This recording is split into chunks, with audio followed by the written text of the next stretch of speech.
It's Gargoyle Girls, episode 3! Episode 3, we're here. We have a lot of stuff to talk about today. Great stuff, oh my gosh. I don't even know where to start, so you're going to start for me. Yeah, I'll start for you. I am Allie, by the way. I'm Ellie. Today we have a bunch of things to talk about. I'm drinking a strawberry Mike's Hard Lemonade. I'm drinking a black cherry. Yeah, so. But that's not what we're talking about. I just wanted to do some product placement. Yeah, since you can't visually see us, let's get you in the mood here. Yeah. So we have one astrology question. So, we do? I forgot about that. Yeah, we do. Okay. Basically today, we should say we're going to be recording this in 2 halves.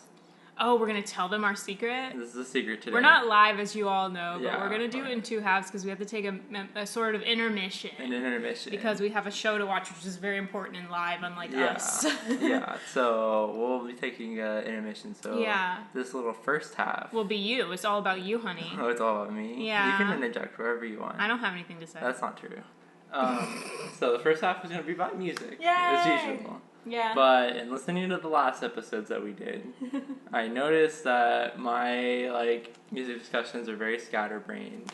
That's what's so beautiful about you. No, I think the people demand consistency. We're all the ADD generation. Yeah, that's true. So we're used to it. We're used to it, but still, I want to have a little bit more structure. So, well, I think the structure in itself is the fact that you do music every week. Yeah, that's part of the structure. Yeah. But the next part of the structure is that I have notes today. Oh shit! So we're upgrading. It's just like we're back in school. Well, a lot of you are, but we're back in school. We're back in school. Podcast school. So for music today, I'm going to be talking about Mitski, which I have some hot takes on because I feel like I'm probably one of the only people that don't like her very much. Yeah, and I can't wait to talk about her merch, by the way. Oh yeah, the merch. That's just funny. I kind of appreciate the merch. I love it. Yeah.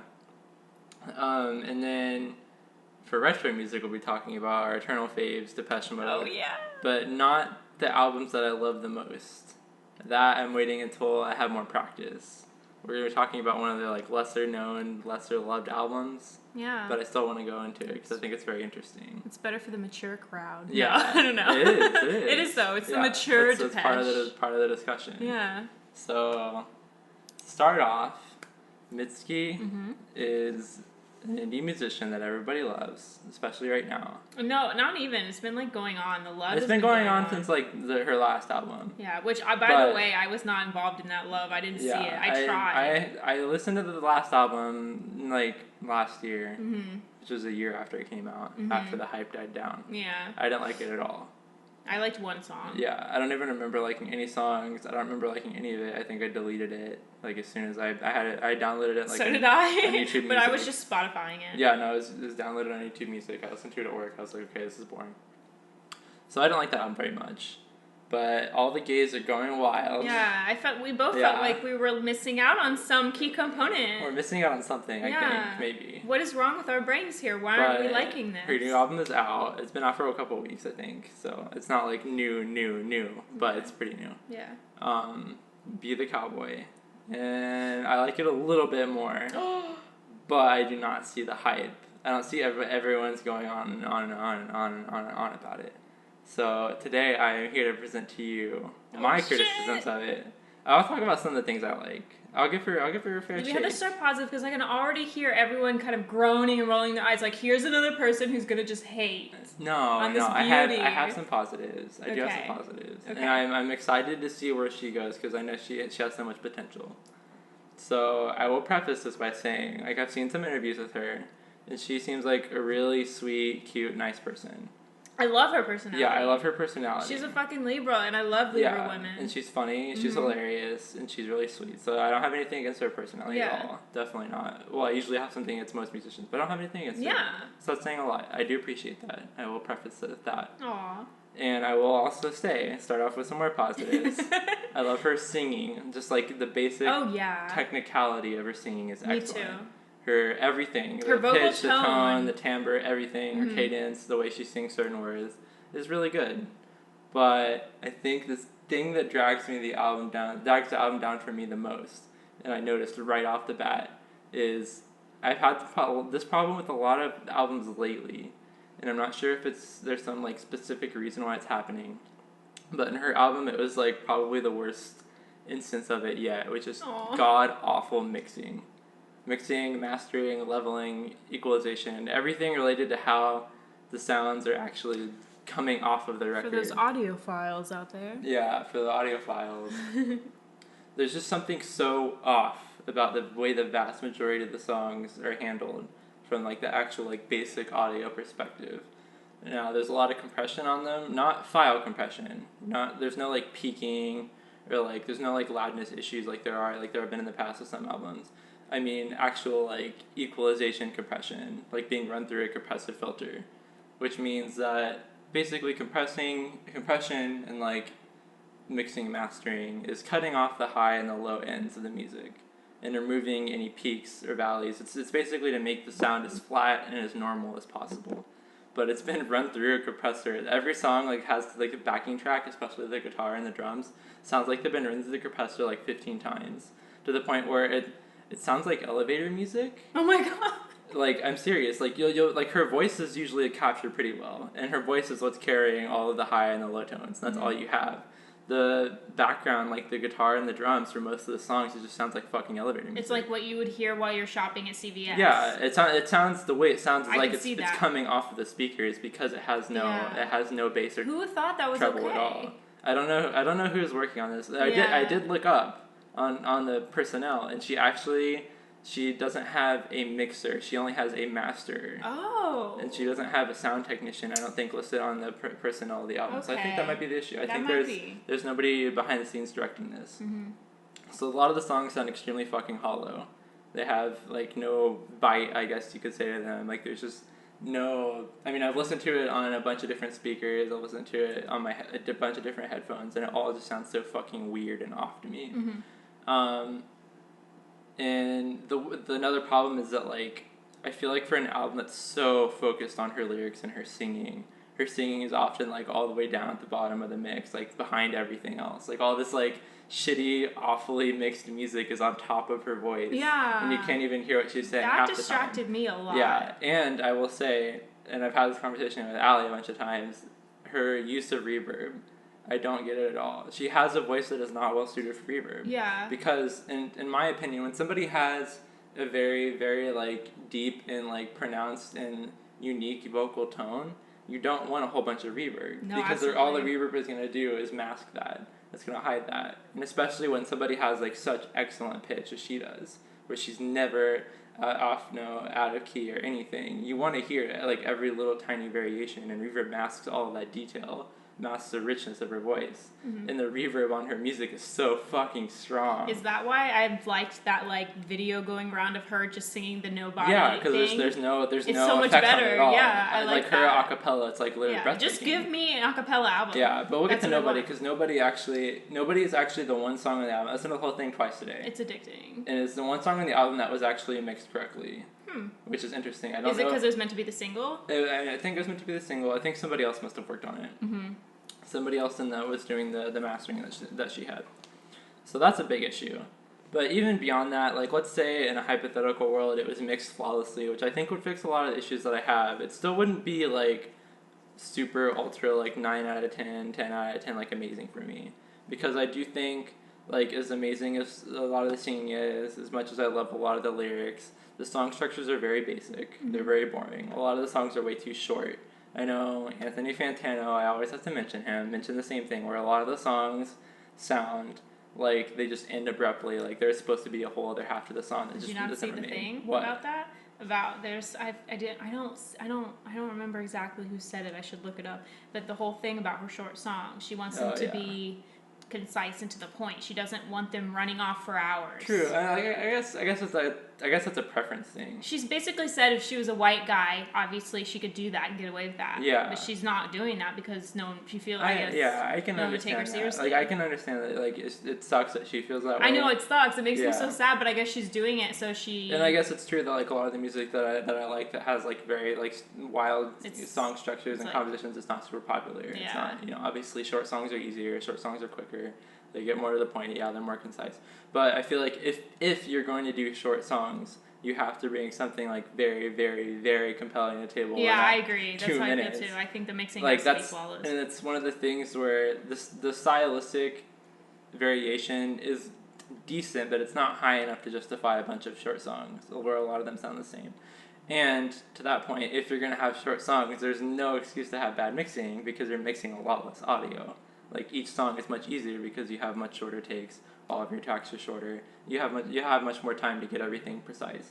Like, let's say, compare, like, an album like Pixies Doolittle, like, that's this seminal short song album. Yeah. Where, like, there's a story of, like, Francis Black being in a record store, and the producer was like, oh, why don't you all write, like, 4 and 5 minute songs? That's what everybody else is doing. And Francis Black, like, showed the producer, like, it worked for Buddy Holly, like, why can't it work for us? And what makes those short songs so compelling is that each and every song on the album is in a completely different style. But not just in a completely different style with the same sound profile. All of the mixing is different, suited to that style. A lot of the instruments are different. There's so much detail in every track of the song. It's not just like a random filler guitar. It's not just like a shitty basic drum beat. No, that's like my favorite album of all time, probably. Yeah, so there's nothing that's shitty why the album's going top on. 10. Yeah. Even though I prefer longer songs, I still love the album, even though the songs are short. Because you don't get bored. You don't get bored. There's so much going on. Everything is flawless. The detail is amazing, which this album doesn't have that. It doesn't have the same level of detail. It's washed out, has a lot of reverb, the mixing isn't good, the song structures aren't as creative, the variance isn't there. So, saying that, the positives that she does have is something that I think a lot of people do not have lately, and that is her lyrics and her singing. I feel like a lot of famous, even indie artists, but also pop artists, are much inferior singers and writers compared to her. So, what are you going to say? You know what would be literally amazing? What? 2 Libras collabing would be her and St. Vincent. I could see that. And literally they're both, like, off in some way for me. Yeah. And I want to love them both so much, but I Yeah. feel like they just got together. Because St. Vincent often, in my opinion, lacks in, like, lyrics and, like, depth. Even though a lot of people try to, like, analyze her lyrics and, like, oh. Yeah. But I feel like if they combine, it would be, like, a powerhouse. Yeah. I would have no issues. They would make up for each other's shortcomings. So can we just, like, make that happen? Yeah, we need to and make that happen. Then everything would be better. Yeah. St. Vincent, just do that. That being, like, in the same vein as that, I want to know what she'll do next. Yeah. I want to know where she's going to go. Yeah. Like, if she can I only see improvement. Maybe, like, as her clout, as they say, rises or whatever, she'll, like, get better producers, better mixers, better personnel, people to come in and, like, help her with, like, some better instrumentation. Have you seen the music video? No, I haven't. I haven't either, but I've seen clips from it, and it looks, like, amazing. Yeah. Like, that looks cool. I gotta watch it. Yeah, I gotta watch that then. So I'm curious to see where she goes. I know I have seen some people on Twitter say that they actually like her. I don't know if it's her first album, like Bury Me Something Creek. I don't remember. They say it's one of her earlier albums. It came out before puberty too. They say they like that one more. So I am curious just to listen. And they had a lot of the same criticisms that I do. I'm curious to listen and see if that album is better. Yeah. But I want to see where she's gonna go, like going this direction. Like I want her to succeed. At this point, I feel like we're like pseudo fans, we're like fake because we've never loved her, but maybe we need to just give her more of a chance. Yeah, maybe we're missing something. Maybe we need to listen to that older album. Yeah, maybe once we listen to that older album, we'll pick it up a little bit more. It's like I can't blame her at this point for me not liking her or you maybe not being. She's such a cool person. Yeah. She's one of the musicians that I actually have some investment in seeing her succeed, which is very rare. That is because rare she's not so far. She has not been a shithead as far as I know. So that being said, I will be nice and I will say some things about the songs that I do like. Okay. A Pearl, that song is really good. It's really intense. It's really emotional. It doesn't sound as bad as the other songs. Remember My Name, that's a pretty decent song. Nobody is obviously, like, for me, the heart and soul of the record. No, that's the only, like, fully 100% good, excellent, perfect song on the album. The mixing is much better. The reverb is not nearly as much as there, especially, like, the last little bit you can hear. There's no reverb at all. It's a fucking chorus, like... How crazy is it for the chorus just to be one word repeated? Like, how does she remember all the nobodies? Yeah. How does she keep up with that? That's the thing is, like, she even said in that interview, like, where she's singing a cappella, like, oh, I don't expect anybody to remember it. But then there's, like, videos of her singing and the whole crowd remembers all of the nobodies. Yeah, because it's so catchy. Because it's so catchy and you have such an investment in it. That's true. I think it shows, like, she has the wild creativity to make a chorus out of just arpeggiated nobody. That's pretty damn hard. Over and over and make it so compelling where... Especially for me, I don't like repetition in music very much. And I love it. And that would annoy the shit out of me, except she pulls it off perfectly. So, my prediction, Be the Cowboy 2 should just be that song over and over like 13 times in a row. And I think aside from Nobody, which has such a different sound profile, like the equalization, the mixing and everything, a song that has the same profile as the rest of the songs on the album but actually pulls it off is Washing Machine Heart, because it has this like really cool like driving synth that isn't compressed on top of the compressed backing sound, which is all right because it's mixed in with her vocals. The vocals are a little bit more on top. There's a little bit more volume. The reverb isn't as bad. And that song is probably where, like, if she wanted to do the whole album in that style, she needed to, like, go back and make all the other songs sound more like that one, just in terms of, like, how the sound is playing out. So that one is really good. I will say the song Pink in the Night, which is an interesting song. When I was listening to that, I wouldn't say it's, like, amazing or particularly excellent or anything. It made me realize in a lot of ways she kind of reminds me of, like the Smiths, like a female Morrissey. That's why everyone loves her. But without the backing band, because that's part of what makes the Smiths so compelling, is that everyone in the band is like bringing so much to the table. And even though like obviously Morrissey's a shithead and I hate him, I still love the way he sings. And then she kind of does like this, her singing style in that song reminds me so much of Morrissey. And I think it's interesting, and I think it shows like the potential in that comparison. That's a really big compliment in a way, besides his shitheadness. Well, yeah, but for me, like, I still love that music, even though he's a shithead. Like, I love Morrissey, too, just for the music. Just for the music. Not him, just so that's a huge compliment that I can give. And I think it shows, like, when she brings together the backing elements of her music, then it will become, like, that good, possibly, like, legendary to me, like reaching that perfect status. Oh yeah, icon. So that's all my thoughts on Mitski. Like I hope my notes made it have a little bit more structure. It's not just I hate it or oh this makes no sense. Yeah, I think my notes helped get across to like I don't hate it. I like some of it. You gave some complimentary. Yeah, I guess some high compliments. Yeah. So I can't recommend it necessarily, but I know a lot of you are probably already listening to it anyways and probably already bopping it to fucking nobody. That's fine. But Mitski, it's alright. Mitski is all right. Yeah. That's what I have to say about that. So, next topic is retro review, as they're kind of calling it in a sense. Music that's not new to me and is old and is from way back before I was born. Depeche Mode, one of my favorite bands of all time. A lot of their albums are like, if I had to make like a top 15 or whatever, like 3 or 4 of them would be in my top 15. Hell yeah. Which is saying a lot. I don't think anybody else has that much of a batting record. But I don't want to talk about those albums yet, because I feel like I could talk about each of those for like 2 hours straight. So I picked an album that I don't need to talk about as much, but I find very interesting. And that's Some Great Reward, which is their second album. So their sophomore, as the music nerds say. And their second album is interesting, because if you know the history of Depeche Mode, their first album is completely different from what their next albums sound as. Yeah, it kind of sucks. I listened to it today, and I will say it's kind of naive and cute and like childish in a way, but it's not something like you listen to or like feel like any heavy emotional. It's just like shitty 80s music. They're just fucking around. Yeah, they're just like fucking. It's like orchestral maneuvers in the dark without like any of the experimentation. Wow. So it's just like super basic electronic music with like some hooks and some melodies. But I think there's a significant lineup change after that album.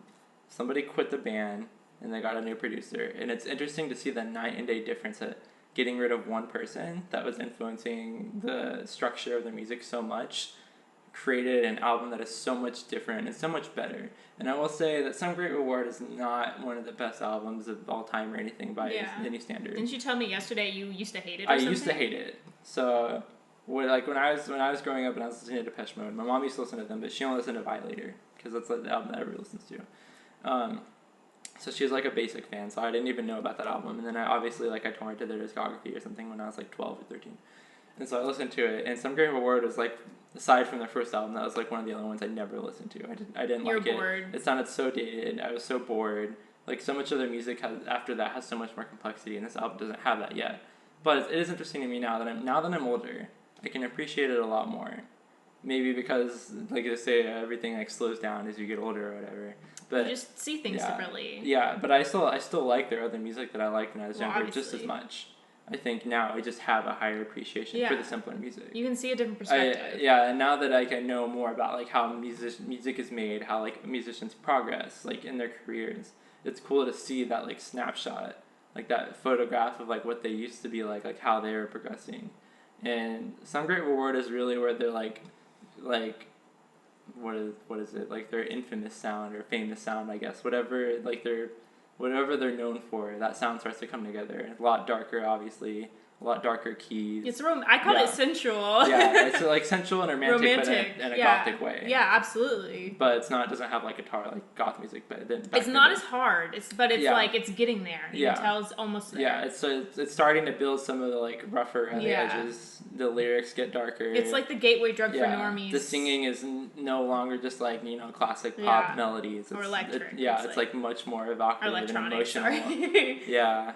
Like there's less effects over it. It's obviously to me their first album is the album where they learned how to like play instruments and record music and press buttons on keyboards. Do that collab, make that sound. Make that sound. Whereas the next album is where they learned how to write music, where they learned how to make the lyrics and everything come together. And something was going on where they said, "This is what we do, and this is how we're doing it." And it's doing. And that's the birth of their sound. Is this album.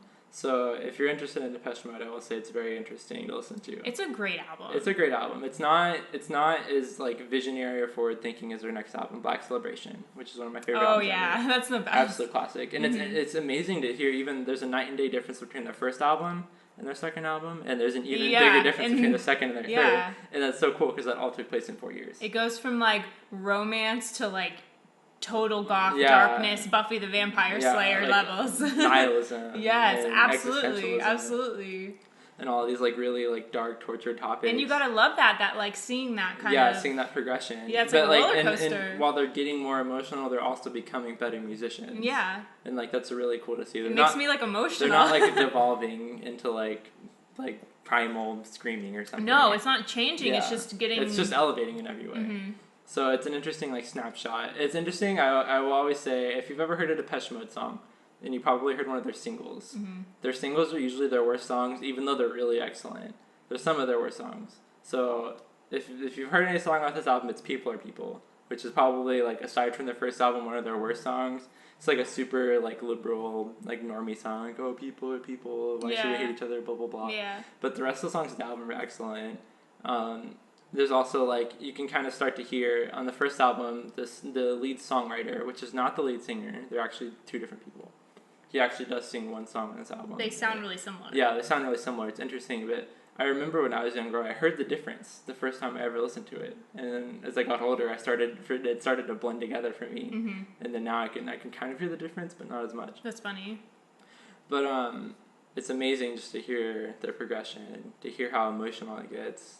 To hear like how much better their lyrics become. Like every single lyric on the album is relatable except for People Are People. You know what's funny is how a lot of times you find with like, especially with 80s and 90s bands, that the one single can be like the really good song and the rest of the album can kind of fall flat. Yeah, whereas they're always the opposite usually. They're always the opposite. Which I love. I love that. Like so many other bands are not like that. Especially for a lot of synth pop bands, because like there's like, I mean, I haven't listened to it in a while, but like Soft Cell, Tainted Love, like that's an iconic like 80s song. And when I went to listen to the album that's off, it's like Electric Ladyland or some stupid shitty title.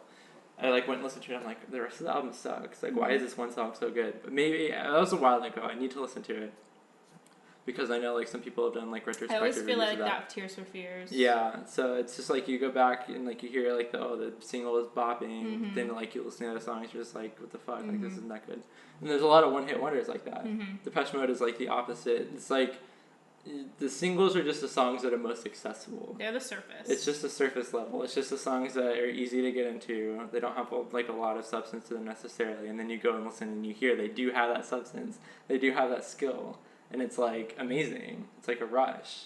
Like you're stumbling across like a treasure trove. And one thing I don't like about how Depeche Mode are often treated is like, oh, they're just like an emo, like fucking synth pop band, like they're so gay or whatever, which is like, and it's another thing that was like a lot of the criticisms of synth pop at the 80s were because they were like effeminate and because they did like they messed with their gender expression, and like a lot of people were really fearful of that, so they were often called like gay and faggot and all that. But then shit. they were doing things that no one else was doing but they were at the doing time. things that, yeah, the sounds that no one else could make. And for me, I think Depeche Mode, their music reaches like such a specific like intersection of like so many sounds and concepts and ideas that nobody else has ever met for me. Like that one intro that's like a motorcycle. Yeah, there's so many things in the music I still have not found, even after listening to so much music, that reaches the same heights for me. And it's really cool to like have that sense of where they came from, and that maybe one day as artists, anybody can do that. And like I was telling Allie, like, okay, maybe your first work sucks, maybe the first thing you do sucks, but as long as you keep at it, and as long as you're integrating all of the knowledge that you have from the last thing you did, moving forward, you can reach like excellent heights. You can just build you can on just the continue suckiness to build and just build. Transform it. You learn what not to do. You have the Phoenix moment. Yeah. Absolutely. And I think that's why they're still around today, even. Yeah. And even some of their newer music, a lot of bands that are like still together from back then, their music today isn't that great. No. But their music today, it's not amazing, but it's still pretty good. Like, it's still very listenable. And I think maybe because they're a lot more level and, you know, they're a lot more functional people, that they don't have as much like torment to draw upon for their music. And that's a good thing. Like, it makes me happy that they have like stability in their lives to make like pretty good music. Yeah. But even still, this album is really good. It's amazing. Amazing. If you appreciate synth pop in any way, and if you're not a huge Depeche Mode fan, I would say you could even start with this album. Yeah, that's what I was thinking. And then if you don't like it, you can move on. Yeah. Go in chronological order from this album forward, and they're all building and building and building. Yeah. And I will say, Black Celebration, Music for the Masses, Violator, Songs of Faith and Devotion, those are some of my favorite albums ever. All of them. Especially Songs of Faith and Devotion might be my favorite album ever. So listen to Depeche Mode, listen to this album, hear how they grow. It's amazing. Yeah, can y'all just listen to this album so we can all meet up at like some teleportation like 90s club where we somehow manage to teleport back, and it's a goth club, and we'll all be listening to it together. Yeah, and we're all dancing and wearing our tube tops and like being goth. That's our dream. That's the dream. Listen to it, and I think you will agree. Yeah, you'll agree. Well, it's time for the intermission.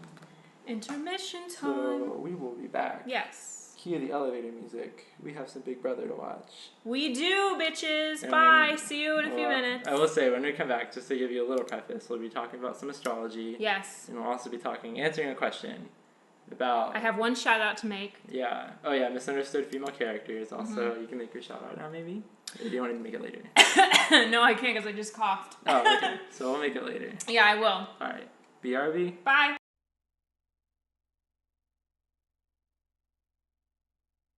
We're back. What's up? We're a little tipsy. We're back from our intermission.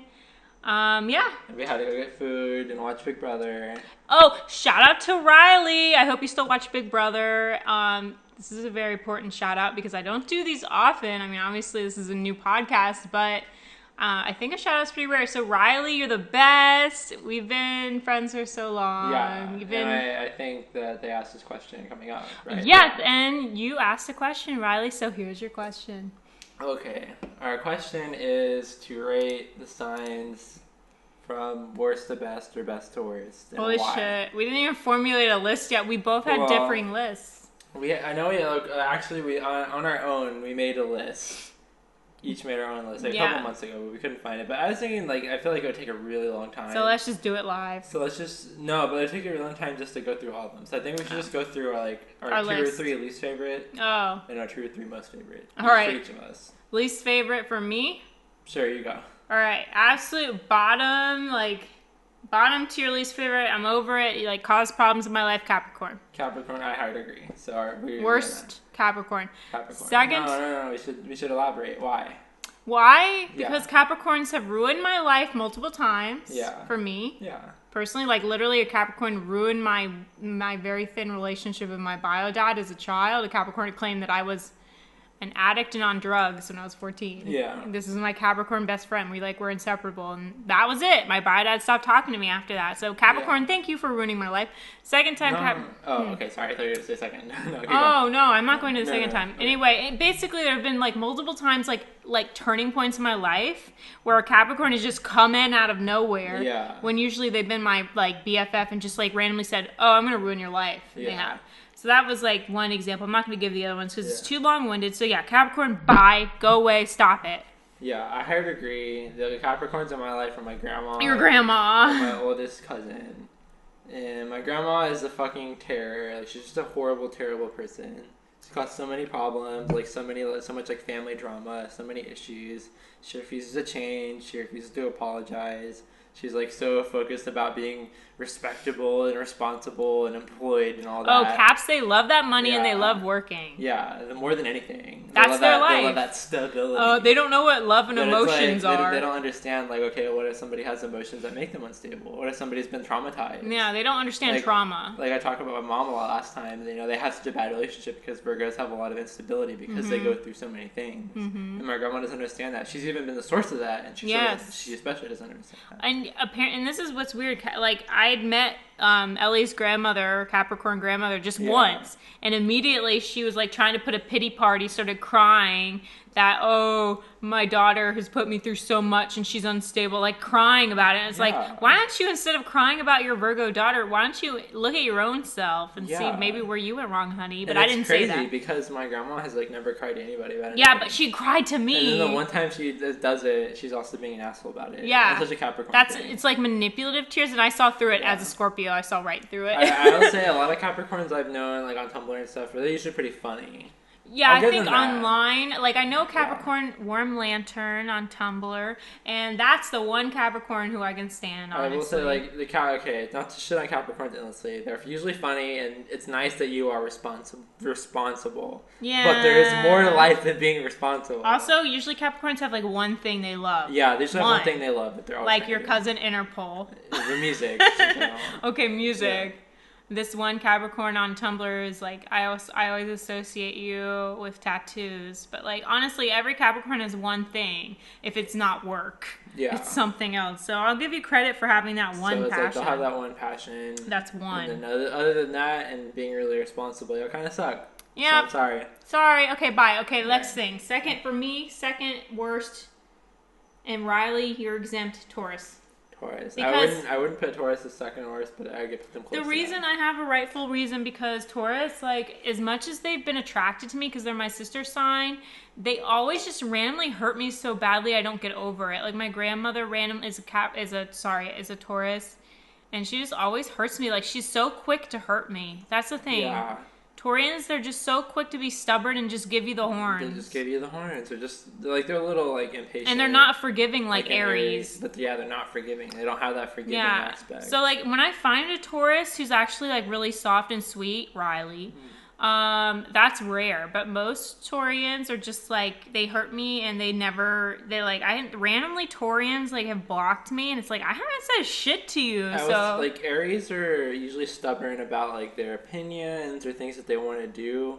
Taurians are stubborn about like shitty stuff, like grudges, and like mean things, right? And like things that are like, it's like, oh, you have a big nose, I hate you. There are things that like are mess with your life. They don't want to change. Right? Yeah. Like they're stubborn about how they are, even though like other people grow and change. Absolutely. So like Taurians, stop it. Be calmer. I feel like the ratio of like low to high level Taurians is really off balance. There are a lot of really shitty Taurians. Also, they think they know everything. What is that about? Yeah. What is it with Taurians saying that I know everything? Your grandmother thinks that she knows everything. And she's literally like... And she argues with you all the time, even though you have like all this evidence. She'll be like, you need to go do this and this and this. Yeah, and it's like, also I know, hypocrites. They will like be quoting the Bible. Oh, Taurians all love to quote the fucking Bible, but they act like the opposite. Yeah. They'll all be doing like these shady things, like they're all cougars or like doing things that are the opposite of the Bible. Like so many Taurians I know are into really like weird stuff, like very niche, like kink almost stuff. Yeah. But they'll be quoting the Bible. Okay, honey. And they're just not that loyal.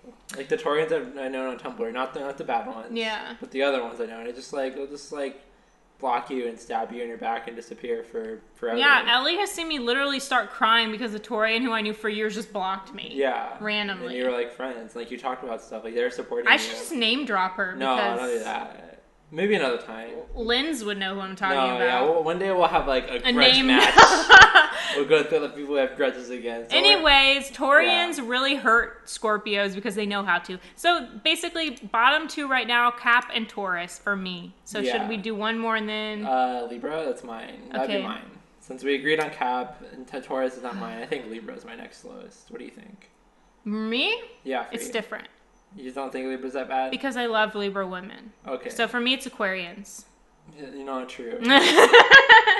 It's funny though because Aquarians like me. Let me do my 2. Okay, you do. Okay, because your two are Cap and Taurus. I did agree on Cap and somewhat Taurus. So I would say my 2, Libra and Aquarius. Like okay, Aquarians, we don't even have to go into that. You already.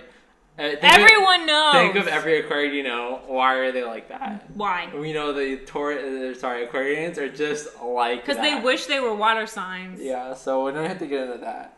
Libras, like, I have so much beef with because they're my sister sign. It's funny how we have beefs with our sister signs, like, really bad. It's because they're the opposite. Yeah.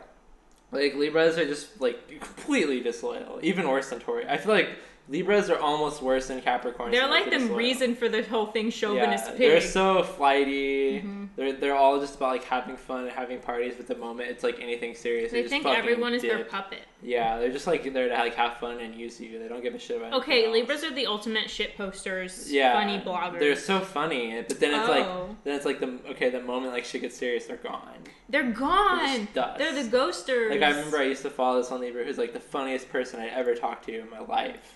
Yeah, I want to know who. No, We're saving that. You might know who it is. But, like, he was so funny. But then he just like disappeared one day. Oh. And then he's just gone forever. Oh. And it's like, okay, Libra. So then it's like you never know. You never know how Libras are gonna do. They're unpredictable. They're stubborn. They're flighty. They're not attached. They don't build attachments very well. But they'll make you feel loved and romance. That's the thing. Is like they're very like romantic and shit. But they do it because they like to do it, not because they actually like you. They're like honestly like Libras are probably the reason for like the term gold digger. Yeah, like a lot of Libras are like that. Yeah, they'll do it to make money or to make themselves feel good. Better, yeah. But like it's all fake. Yeah. And mostly we're talking about Libra men, y'all. Especially this is all that we're talking about mostly especially applies to men. Yeah, except for some Taurians. Yeah, negative things mostly apply to men. Mostly, honestly. Like Libra men are literally some of the worst individuals that can ever be ever. Whereas there are a lot of good Libra women. Oh yeah, Libra women are so cool. Yeah. Like there's just a stark difference. That's how I think about Pisces, but we'll get to that. Yeah. Okay, so you want to move on? So we'll move on to the best signs then, right? Best. Okay. So you go, because we have different opinions. Well, no, you go first, because I want to Alright, well, Ellie gets a little mad about this. Because I honestly think, and I'm talking about, like, I know we're supposed to talk about our personal favorites. Yeah. But, see, here, you have to understand that Leo was there for me in some way before you. So my favorite sign of all time is Leo, because I think they're the, like, ultimate sign that's, like, just happy-go-lucky. They don't really hurt anyone in the long run. Yeah, I could see that. Like, honestly, they don't, because they're just, like, trying their best. Like, sometimes they're kind of, like, going to take from you a little bit, but I don't see how they're inherently evil, because I think they're too, like, obsessed with attention. Problems. Yeah. For me, I find Leos don't cause problems, but they don't help that much. No, they're sort of like the ultimate neutral. Yeah, they help, like, a little bit. So I think the best sign is Leo, just because I think they're sweet inherently, and I don't think they mean to hurt anyone, which a lot of other signs literally mean to. Yeah. So, but, like, my favorite sign is Leo because Elliott Smith's a Leo, and Elliott Smith was there for me for many years. There are a lot of cool, like, Leo musicians and actors. Oh, Philip Seymour Hoffman was a Leo. Like, just Leos in general, I love them, and it's, like, nothing personal against Aries, because I love it. Aries are my second favorite. Yeah. Like, it's like a tie for me, honestly. Yeah. It's hard, because they're both... I love fire signs. Let that be known. Do you love Sagittarius? A little bit. Just a little. Okay. Like, Sags are a little bit like Scorpios because we're all death. Yeah. Like, when I was watching The Witch, when I was rewatching The Witch today, I was like, the goat, when the goat, like, kind of became like, a human behind her, like, suddenly was, like, a person, like, putting her hair to the side, like, do you want to live deliciously? Come here. Like, I'll help you write your name. Yeah. That's Sag. That's Sag. Like, that's the Sag energy. Yeah. Sags, they're in the darkness, but they want to be light. Yeah. They want to be dark and light. Like, I don't love sags personally, but I think they represent the energy in us that we hate. Yeah. Like, they represent the things that we're, like, kind of like... all the things that you fear debased. the most about yourself. They are debased. All the sags I know are absolute, like... Freaks. Freaks. But not in a good way. Yeah, not in a good way. And they want to be normie. They sometimes. Want to. They yearn for it. But they also want to be bad. But they also... They'll be like, I want to be a nurse, but I also want to be, like... something freak shit. I want to be like a dom, like something like that. You know, I think that they're fun. They're kind of like the Libra of fire signs. Yeah. So, but I don't like sag that much. But I also don't hate them. Yeah, but so it's like overall you have the most positive feelings toward fire signs. I do because I love their energy and their passion. I'd say I kind of agree with that in general. If I do say so myself, as a that's fire okay. sign. I understand. Yeah. Water signs are. See, I think the problem with water signs is they can drown people. Yeah. With too much sadness. Not even sadness. Just too much. Some other things, yeah. Like, not even sadness like is too Pisces surface. isn't even necessarily sad. It's like just addiction. They drag you down on all sorts of things. They don't let you go. Yeah, just in their own weird little world. Like and it's like too much weirdness, and like I personally, Pisces tend to be my life, but I don't know if it's a good energy. Mm-hmm. Like, I love them and they love me, but we probably just need to be in our own thing. So yeah. So anyway, my two favorites are probably Aries and Leo. My third favorite... Let's talk about Aries. You want to talk about Aries? Well, everyone knows I love Aries, but I guess not everyone who listens to this podcast may know. Yeah. So basically, okay, Aries has been my life. I've always had a best friend who's an Aries my whole life. Yeah. My whole fucking life. That's me. Like, even before you. Like, yeah, it was but like, that's me now. It's you now. Yeah, you're my best friend. You're my wife. You're my everything, my soulmate. Like, I think the reason that Aries and Scorpio are so connected is, first of all, we're both... like co-ruling Mars. Like, we both have that's a lot. It's very, very powerful. See, Aries is like, that's Mars is Aries planet, but like Scorpio's two planets are Pluto and Mars. Yeah. So we have that understanding of that energy, that like fire. Yeah. You know, that heat.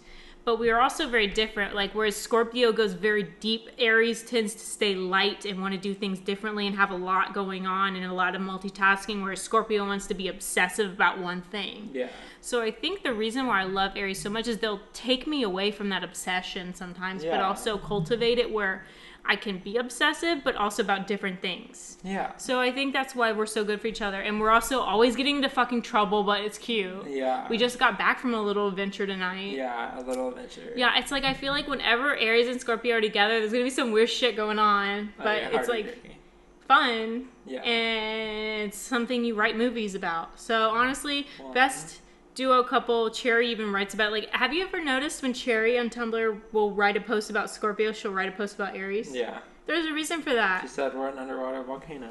Yeah, and she has also said that, well, that's about me and Gemini. But anyway, she basically knows that we're connected. Yeah. And that's just the way it is. So I love Aries so much because Aries helps me get out of my own head and also into the world. Yeah. So for my top two, it's going to be Aries and Scorpio. Oh, that's so sweet. So, I hate Scorpios. I'm not to gas myself up or anything, because I think I'm like only like kind of like a low mid-level Aries. Like, I'm all right. I'm not as bad as some other Aries. I literally didn't even know you were Aries at first. So yeah. So I think like, but I find myself like generally with Aries, out of all the signs I usually get along with Aries. There's some Aries that I don't really like at all. It's kind of like a goat thing. Like, I feel like most goats get along, but every once in a while there's a couple that headbutt a lot. Yeah, they headbutt. It's okay. And so there's like some Aries that I get along with, but I do find the average Aries tends to have the most positive traits out of all the signs. Absolutely. They tend to be the most well-adjusted.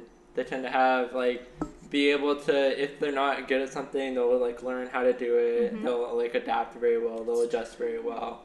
They can get through anything. They'll always keep going. Like, they're pretty reliable. They put up with everybody else's shit. Yeah. They're very forgiving. Yes.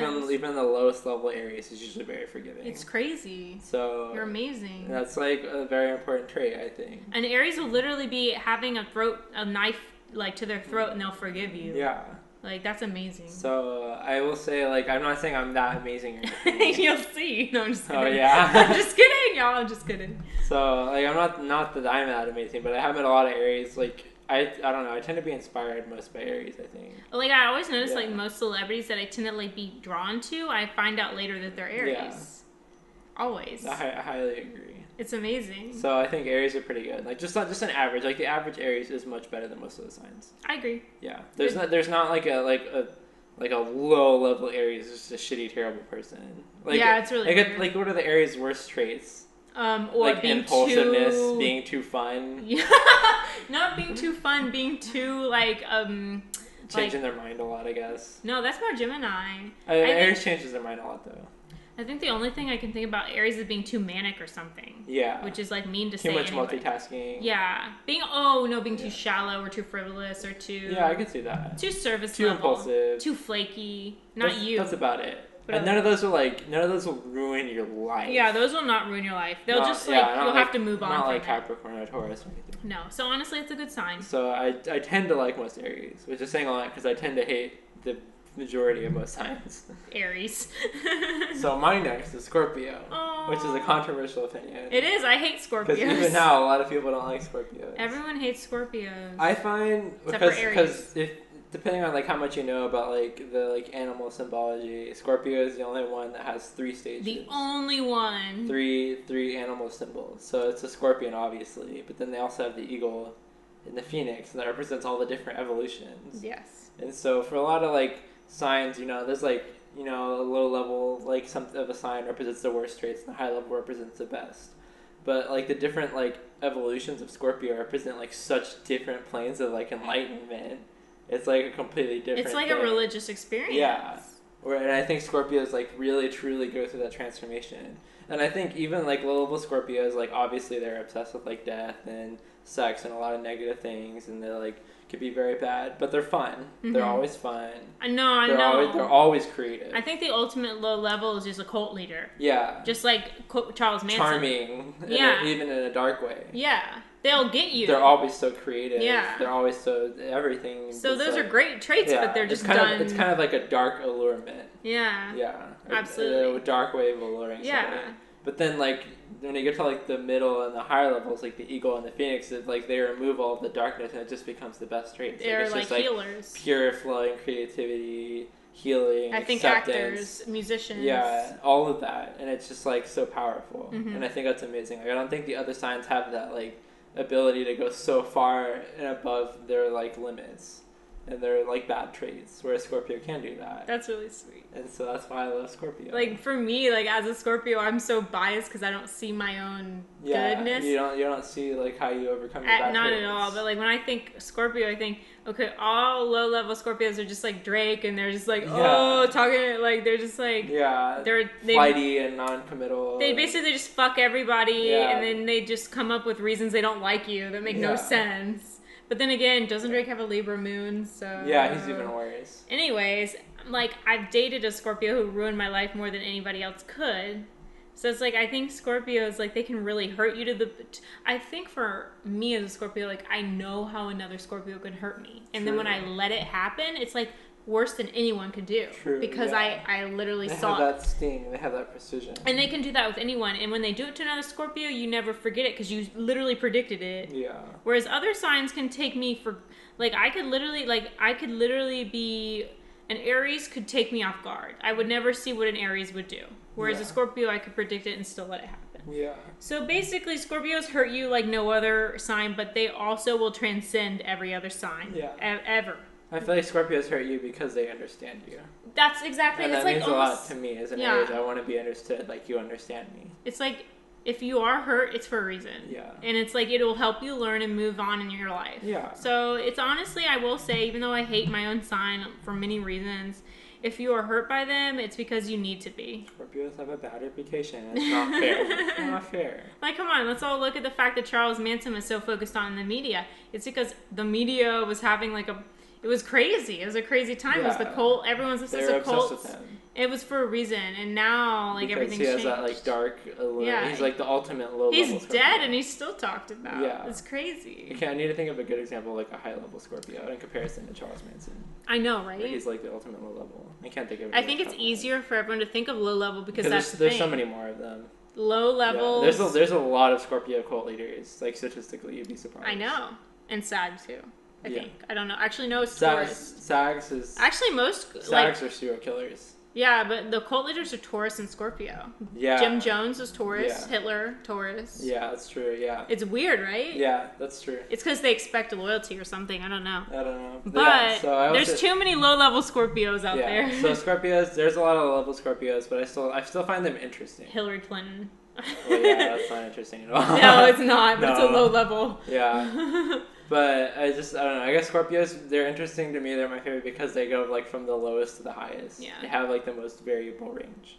Whereas the other signs don't. I feel like the other signs have a lot of consistency. I almost feel like a That's high boring level. to an Aries. I don't want consistency. I feel like a high level Scorpio is not even a human Yeah. at that point. Like you get to be like you get Hades. Yeah. And you get to be mythological at that point. Yeah. You're just not even a human anymore. It's just like that's why you can't think of examples. Yeah. It's like just, a high beyond level the mortal. Scorpio They just like disappear. is just a mythological thing. They just ascend to a higher plane or something. Thank you very much. Yeah. So that's our best to worst, or worst to best. We're not talking about the rest because they're just in the middle. Like we're neutral. Like Pisces has some bad, has some good. Yeah, we love them, but we also like come on, we can do more. Yeah. Like the rest, we're just not gonna talk about that much. Yeah. Sorry, that's the best we're gonna do right now. That's what we're gonna do. Maybe one day we'll like go through like Yeah. our analysis of every single. But sign. every other sign, kind of like we love you, but it's That'd like, be a whole other episode. it would be take too long. Okay, so now we're gonna move into our big question. We love this question. We love this question. We got it 2 weeks ago. We've been preparing. I have We've a been list. rewatching things. Yeah. We've been taking notes. I literally watched like 3 movies yesterday just for this. We could be really prepared for this. Mhm.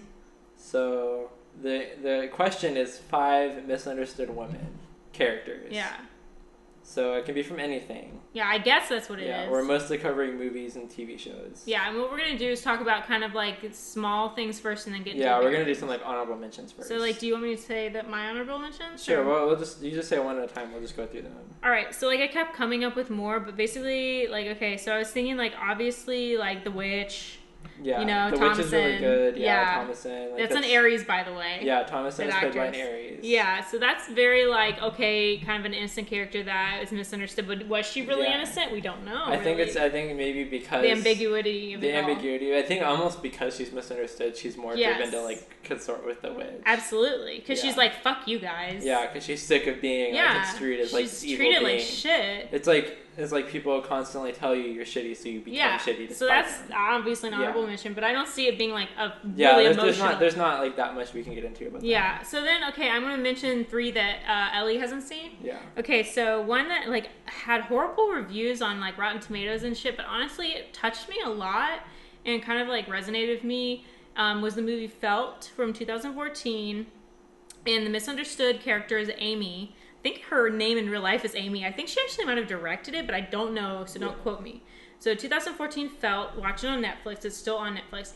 Basically, what happens is she has a really horrible like experience. I don't want to go too much into it and trigger anyone, but it makes her really distrustful of men, and to a point where she's like kind of getting really violent towards men. Yeah. So she starts, after kind of starting like dissociating and not really paying the rent and doing anything in her house, she starts having an alter ego. Yeah. And the alter ego makes you not really sure. You want to love her, but at the same time you realize this alter ego is really violent. Yeah. She's going to start killing all the men.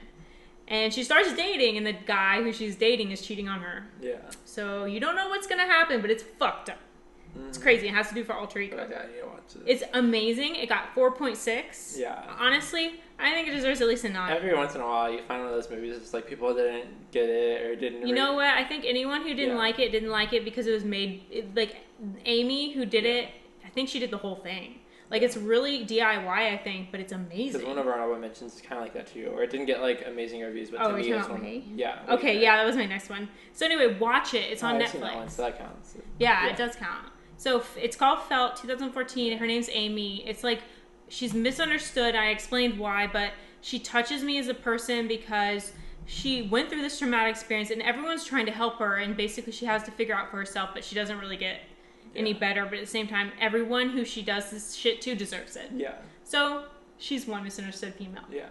And another honorable mention. Okay, we already did The Witch. We already did Felt. The next one, which Ellie hasn't seen, is Possession, 1981. I need to see it. It's I always amazing. see it looks fucking insane. It is insane. So basically, okay, the white guy interpretation of this movie is, okay, it's Anna and she fucks an octopus.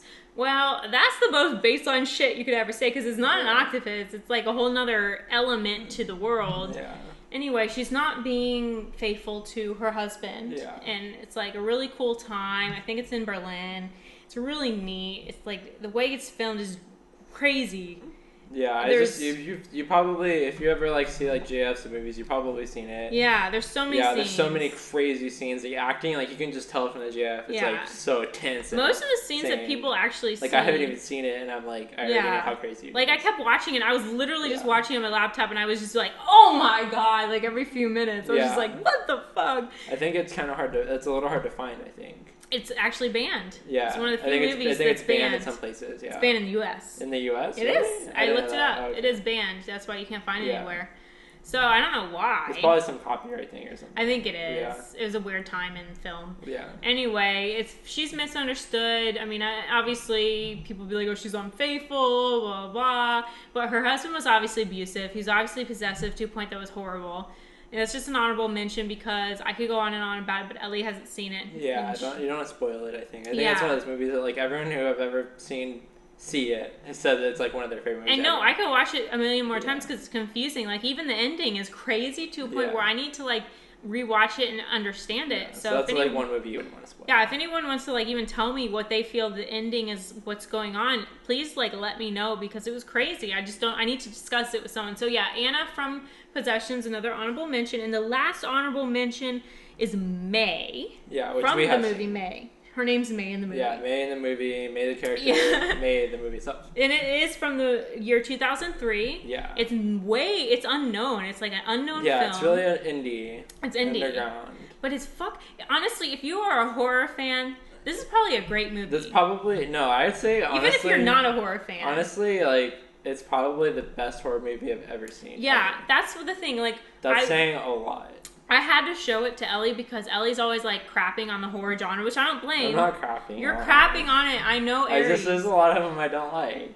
Well, understandably, because it's a genre where there's a lot of shit. Like there's a lot, you have to sift through it. And I wanted to show Ellie May because it was really for me. I watched it in high school and it made me realize that horror can be everything. Yeah. It can be the misunderstood female who's going through some trauma. I think for us specifically, like we probably relate to it so much because avoidance. It's about somebody who's extremely avoidant and anxious and rejected constantly. She basically had to grow up like with dolls. Yeah, and that all of those like constant rejection and anxiety like sublimates into all this crazy shit. I don't want to spoil it because every plot point is really important. Yeah, if you've ever dealt with any type of, even if you don't have social anxiety, if you've ever had anxiety with just doing a new job or doing anything around people, it's amazing because it shows how one person can just feel so alone to a point where it drives them over the edge, where they have to find that connection somehow. Yeah, and I feel like it escalates so quickly. Yes, absolutely. It's so intense. It's something that like if I try to describe it, it would sound ridiculous. Yeah, but that's why you have to watch it. That's why you have to watch it. Yeah, because when you're trying to even talk about it, it sounds silly. Almost. Honestly, it would probably be on my top 10. It's honestly for me, it's probably top 5. Whenever someone's like, "What movie should I watch?" Even if I don't know if that person likes horror, I say May. Watch May. Because most people haven't seen it. Because it's so indie. And secondly, it will change your life. Yeah. You will leave that... you won't expect what the next scene is. Yeah. And it's got some sort of like... The guy who's in it was also in Clueless. So he's kind of like a somewhat known actor in the 90s. So, you know, you'll see it and be like, oh, I remember him. I think the lead actress played a lot of like bit parts in a lot of movies. But she's never... It's like one of the only movies she's ever a main character in. And she did... She is a misunderstood. Mm-hmm. She's so good. I wish she had done more parts after that role. Yeah, she was I wish that movie had blown the fuck up. Because she fucking deserved it. That's the thing about late 90s, early 2000s movies. There's so many that didn't blow up. I feel like I think a recurring theme a lot of the movies we're talking about are movies that like are not respected for the female characters that are portrayed. That's true. That's why it's a great question. That's why it's a good question. Yeah. Like even the ones that we're talking about that are super famous, even if they are, it's not because the women were like they weren't well analyzed or well respected. Because they're women. Yeah. It would be for some other aspect of it probably that it became famous. Yeah. Or like some other, or maybe because they're misunderstood women, people hated them when they shouldn't have been. They thought, oh, I hate this character. I don't want to watch this. We'll get into that. Yeah. Yeah. Oh, especially when we go into... Yeah, when I get into the main list. These are still just honorable mentions. Yeah, so anyway, that's the end of the honorable mentions. I think, even though they are honorable mentions... Can we have another one? What? You have another one? Love Witch? Oh my god, I totally forgot. Thank you. I can talk about that but one I don't if even you want. remember her name. Okay, so I think The Love Witch is a good one because it's one of those movies that, like, not the first time I watched it because I only watched it once, but while you're starting to watch it, if you don't kind of realize what's going on, it's really easy to not understand what's happening. You have to understand 60s and 70s horror. Not just that, but you also have to have like a good grasp of like how allegories work because it is an allegory. Yeah, that's true. You can't just be watching it as like a movie that stuff happens in, or it'll seem like really silly. It got 95 on Rotten Tomatoes. Wow. Yeah, it's one of those things that like. It's the first like couple of minutes I watched it, I was like, I don't know what the fuck is going on. I don't know if I like this. I was like, I love it. I love the aesthetic, but I wasn't sure like where the story was going. Like if it was gonna go in a direction that like cool. I thought was like ideologically correct. Yeah. But then like the more you get pulled into it, the more you realize, okay, it's an allegory. So I would say I don't want to spoil it because it's one of those movies that's almost like a little bit of a puzzle to figure out. Her name is Solane, but Samantha Robson, obviously. So it's something that if you haven't once seen The Love Witch and you're not sure if you're gonna like it, or if you've seen it and you didn't finish it, just know that it is an allegory. It's not about what's actually happening in the story. Mm-hmm. I don't want to say what it's specifically for because it's spoiling. We don't want to spoil the honorable mentions, but we'll get into spoilers for the main list. Yeah, we will. Because those are mostly older. Yeah, and mostly people have seen the main list. Mostly people have seen these. Yeah. So that's the end of the honorable mention. So now we can get into the main list. Okay. So the first two are things that I haven't seen, but you have. So I'll let you talk about this. Okay, so I don't even really honestly, like, okay, the first one I'm going to do, I don't really know how it got on the main list except for, like, I watched it recently.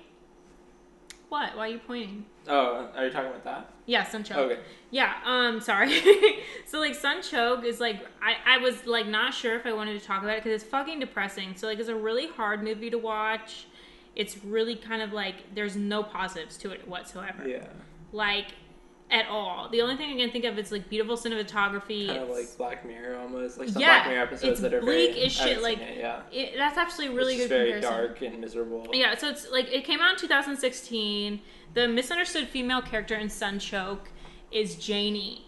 And she's horribly abused. And I guess the reason I really connected to it, besides the bleakness and the Black Mirror-esque kind of feeling to it, is like she was... her mother died giving birth to her, which you don't find out till much later, which is a cool thing. You don't realize why she has this... we should probably say spoilers. Spoilers! For everything on the main list. Yeah, the main list, we're just going to tell you everything, because, I mean, Sunchoke, maybe y'all haven't seen, but it's okay. It's pretty obscure, but it's okay. It's like... Like, the spoilers are... Like, here's the thing. I can give spoilers because it's so crazy that even in the spoilers, it just helps you understand it. Yeah. Because it's so ambiguous. Like, you don't even learn why she's being taken care of. They don't even mention her dad except for twice in the whole movie. You don't even know if he's really alive. Like, this caretaker is very obsessive. Like, it's obsessive to a point. It's almost like the Norman Bates mother kind of controlling feeling. Yeah. So the mom died giving birth to her, and what it seems like is the friend of the mother basically took on the caretaker role, and the dad's just like off in Japan or Tokyo just doing what he wants in business. But for all we know, the caretaker could have killed him, because you realize she's very, very controlling to a point where she's murderous. Yeah. Anyway, so the daughter Janie grows up in this environment where she's every day being told what to do by this caretaker.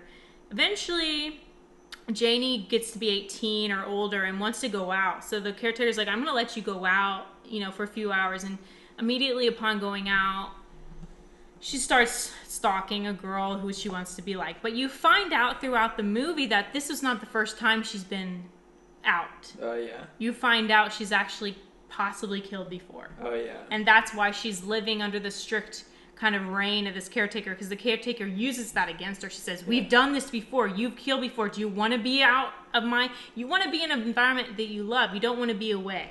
Yeah. When you're away, you start doing bad things. So basically, you find out Janie is almost like a psychopath because she was raised in that. So it's like you feel bad for this girl, but at the same time, it's like, well, it's one of those characters that you feel bad for, even though they've done horrible things. Yeah, you're watching her, and she's literally, as soon as she gets that freedom, she's out there stalking random people. Yeah. She's out there, like, she's like Carrie. Yeah. She's like, immediately, as soon as she gets that little bit of attention, she's out there ready to kill everybody. Yeah.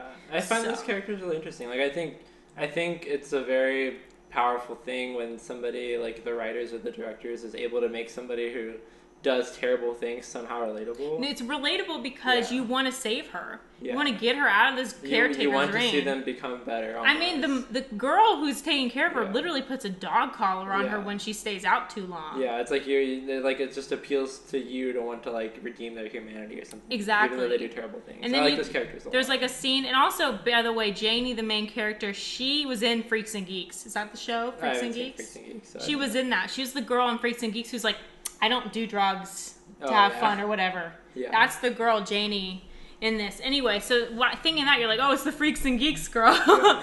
But she's very good in this role. Like, she's an amazing actor. She's and like Carrie levels. levels. This movie, I don't think it even has a Wikipedia page. It doesn't. It's like pretty indie. Honestly, I can't recommend it enough. It makes me sad after watching it because I relate so really we'll say heavily. It's warning trigger for warning. Depressing and violent. Yeah, probably. I mean, you see her kill people, you see her stalk people, you see people being bound and so stuff. it's like intense and depressing, but it's It interesting. is. But she's misunderstood for a good reason. She's been in abuse. She abuses because she doesn't know anything else. She thinks that's love. Yeah. You see points where That's she's your- repeating what the caretaker told like her. what do they call, like, your love map or whatever. That is her love map. Yeah, but you know she just wants to be like the girl that she stalks. She starts mimicking what the girl says. Like, there's one point where she calls the girl like a prank call. Yeah. She tapes the girl saying hello, and then when the girl says hello, she plays back her own hello. Oh god. After taping it. Sounds like something your sister would do. Right? My sister, the sociopath. Like, she's like, these are people who, you know, they were brought up in horrible circumstances. Yeah. And they don't know any other way, so they mimic what they want to be. Yeah. And it's brilliant, and it's amazingly done, and I can't say enough about it. So Sunchoke, watch it, please. It's amazing. So the next one I also haven't seen. We're just gonna get the ones I haven't seen out of the way. Yeah, So, I'm sorry I'm talking so much about them. we'll get into three ones in a row that we've both seen, so we'll go off on that. Okay. So the second one that Ellie has not seen is Raw. I need to see. Everyone's talking about it all the time. I was just talking about how it's very Aries and Scorpio. Yeah. With the whole raw factor of it. So it's from 2017, and the character that is freaking misunderstood is Justine. Well, she's like a really goody two-shoes at the beginning. She's got an older sister, which you find out later. So at first she thinks she's just going off to vet school. You know, her parents are just like, bye, bitch. And they leave her there, and there's like a haze week. So you're like feeling sorry for her. But then what makes everything crazy, spoiler alert, she's a vegetarian, vegan, strict vegan her whole life. We don't really know why, but we know that's the case. I've seen a lot. Her whole life. Like, it wasn't just her choice. It was from the get-go. So that's kind of extreme. So you think, oh, maybe her parents were like kind of weird. Yeah. You find out later on why. So during haze week, she's forced to eat a rabbit kidney. Oh, yeah. And that's like a first for her. A lot. She does it because she wants to be accepted. She doesn't know what else to do. It's like she's a young freshman, whatever. Well, from there, she becomes a cannibal. That's just the way it is. The cannibalism. She just jumps. I mean, at first it kind of progresses where she gets like an allergic reaction all over her skin. She's scratching. She starts having fever dreams and needing to eat things. Like, she starts eating raw meat from her sister's mini fridge. Yeah. Then she progresses to eating her sister's fucking finger. And she's eating at it like it's tuna. Like, she's a cat eating tuna. Like, it's just like, she's a freak. And she's, you know what? You feel bad for her because you know it's not her fault. Yeah. You know, she'd just continue to be a vegan. She would have just gone on and not eaten anything. But you find out as like things progress that her sister had been doing this shit. Oh, yeah? For a long time. Her sister's also a cannibal. Because I haven't seen it yet. Alright, well, I won't spoil anywhere. Basically, you find out that her sister kind of like encourages it. Her sister is like not good. She's like encouraging the bad traits. And the funny thing is, her sister like she's the innocent cannibal here. Her sister's not. Oh, okay. Like, when she ate her sister's finger, which I'm not going to tell you how that even happened, her sister was like, was I at least good? God. Yeah, that's how raw this movie is. That's crazy. And this character is not, like, I want to say she's misunderstood because you're like, ew, honey, get help. All I know is I read an interview with the director where she said it was kind of like what's her face, the writer of Gone Girl. Yeah. Where she wants to talk about like wild, crazy, like dark female characters. Absolutely. Yeah. And I love that. And she does a brilliant job. And also I want to mention the soundtrack is amazing because the songs are playing these key scenes where you're like, it just brings it over the top. I love the soundtrack. I always think about it. The colors are amazing. The colors just add to the whole Aries Scorpio thing. There's constant reds. There's constant darkness. It's very like vampy. I mean, the whole movie makes you feel like you need to take a shower, but at the same time you want to bask in it. Yeah. I don't know how to even explain it. I mean, I used to be very squeamish, but watching this, I can't look away. That's the only reason I haven't watched it, because I feel like I'm too squeamish. Because Well, I hear it's like really crazy. It is crazy. I mean, they're literally, I remember reading about it like people passing out. last or like year. leaving, walking out. Yeah, at the film festivals, when it was still very new, people were literally throwing up in the theater. Yeah. And then passing out. So maybe for most people, Justine is just too much for you, and that's something. But for me, she is kind of like this representation of going from this family problem. Obviously, it wasn't just her; it was a family problem passed down to her, and she didn't know, and she was just kind of being thrown into this new world. And she was like, it was so funny because one of the scenes that really kind of said a lot to me was there was like a lunch table scene after one of the hazings, and like there was talking about like why they're even there. I don't know what happened basically, but they were like talking about monkeys' comparison to humans, and they were like, well, monkeys don't even matter. And she's like, well, if a monkey got raped, if a female monkey got raped, they would suffer just like a regular human. There's no difference. That's why we're here at vet school. You feel the pain of an animal. And they were like, what's wrong with you? Yeah. For Justine saying that like a female monkey would suffer getting raped just like a person. Yeah. They thought she was crazy for saying that. She's like punished for her empathy. Yes. So basically the whole thing was she continued to have this empathy and hate herself. Hate what was going on with herself. Whereas everyone around her was almost encouraging this badness. Yeah. And that's the thing I think that I love about this misunderstood female characters. They don't want to be in this badness. Yeah. But it's almost like thrown upon them. And they just continue to just do what they can, but they're not inherently bad. Yeah. That's what I feel. So anyway, watch Raw. I think it was in 2016 or was it 2017? 2017, I think. 2017, Justine, she's fucking brilliant. She's a Scorpio. Yeah, I've only seen like a couple of scenes here and there. And you're like, holy shit. You know, I tell it's crazy. Yeah. The cinematography is like amazing. It's beautiful. I've heard you watching it. The soundtrack The music is amazing. beautiful. Yeah, the soundtrack is crazy. So watch Raw. You won't regret it. Just remember it's a little hard to watch at times. It's a little squeamish. When they're talking about another movie, it's a little hard to watch. Or not a movie, but a series, movie, TV show, everything. So this I'm going to talk about a little bit more, but Allie has seen this. Yes. I've seen it. Allie can, she'll just interject. I'm a noob, basically. Yeah, I've seen it like 15 times. And I've seen it once. So you've seen it once. But I loved it. I'm obsessed. Yeah. So Neon Genesis Evangelion. NGE! Which is the only like non-movie thing. I guess we're covering Bates Motel later. I'll get that one spoiled. Yeah, we will. We're going to cover Bates Motel. So Neon Genesis is the other television series, but it also has a movie, which is very important. Yes. If for whatever reason you're out there and you've seen the TV show but you haven't seen the movie, what the fuck? Go watch the movie. What That's the fuck? That's like the end of the thing. Yeah, what are you doing? What's wrong with your life? I love you. I think the thing that interests me so much about Neon Genesis Evangelion is that all of the female characters are misunderstood in some way. Yeah. And I think there's been a lot of cases, not a lot of cases, but a lot of analysis that kind of go really harsh in like the way the female characters are portrayed and interpreted. And I find a little bit of that is justified, because obviously it's mostly made by men. Yeah. And Hideaki Anno is like a guy, and he's kind of like he's like a little bit shithead, not as much. A little bit I shithead. feel like honestly, he's not as bad as most anime directors, but that's not saying a lot because most anime is garbage. Most of them are just like boobs. Yeah, but I feel like the thing about most of the characters in Genesis Evangelion is that like a lot of the characters are talked about, they are forced into like these horrible, despicable situations. And it's interesting to see how they react.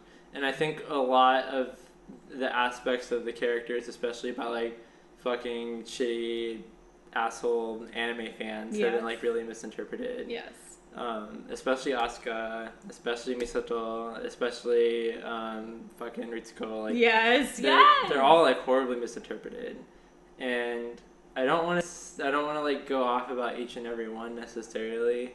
But I will say, if you haven't seen Neon Genesis Evangelion, and you've only seen, I have that as your picture in my phone. Yeah, she has Rei as a picture of me. Yeah. I think Rei is a very interesting character. I love Rei. I think the Rei. Okay, Rei is probably the easiest. I'll just talk about Rei. Yeah, talk about Rei. Because Rei is one of the easiest ones. Mm-hmm.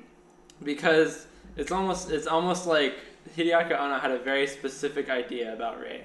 A lot of the other female characters cover like a lot of different things, like female adolescence and female adulthood, and like what it means to be like a woman that has a career. I know we didn't say you were Rei. You Yeah. said you were someone else. Yeah, but I like Rei. Yeah. So the thing about Rei is that a lot of Neon Genesis Evangelion is specifically supposed to be like a deconstruction of like a lot of like mecha and shonen anime in the 90s, which is a lot like really upbeat, like friendship and love and blah blah blah. La la la. And so Hideaki Anno was like, okay, if we had these like let's get rid of terrifying mecha creatures and all this like alien bullshit, it would be way crazier than is actually shown in these TV shows. Yes.